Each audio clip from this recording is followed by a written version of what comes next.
ऋषिकेश में गंगा के किनारे एक संत रहा करते थे। वे जन्मानंद थे। उनका नित्य का नियम था कि वह शाम के समय ऊपर गगनचुंबी पहाड़ों में भ्रमण करने के लिए निकल जाते और हरि नाम का संकीर्तन करते जाते। एक दिन उनके एक शिष्य ने उनसे पूछा, बाबा, आप हर रोज इतने ऊंचे ऊंचे पहाड़ों पर भ्रमण हेतु क्यों जाते हो?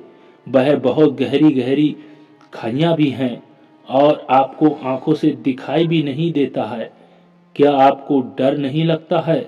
अगर कभी आपके पांव लड़खड़ा गए तो क्या होगा? बाबा ने कुछ नहीं कहा और शाम के समय इस बार शिष्य को भी साथ लेकर चले गए।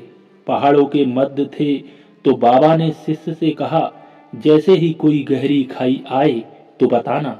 दोनों चलते जा रहे थे। जैसे ही गहरी खाई आई तो शिष्य ने बताया कि बाबा, गहरी खाई आ चुकी है। बाबा ने कहा, मुझे इसमें धक्का दे दो। अब तो इतना सुनते ही शिष्य असमंजस में पड़ गया। उसने कहा, बाबा, मैं आपको धक्का कैसे दे सकता हूँ? मैं ऐसा हरगिज नहीं कर सकता। आप तो मेरे गुरुदेव हैं।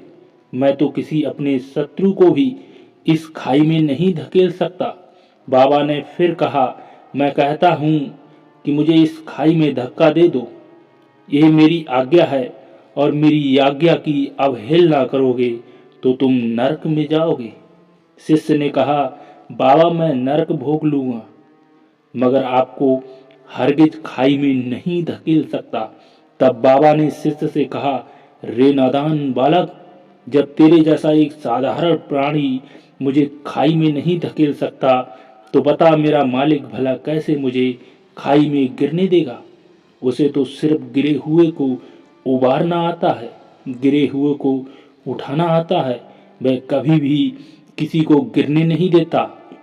वह पल पल हमारे साथ है। बस हमें विश्वास रखना होगा कि ईश्वर सदैव हमारे साथ है।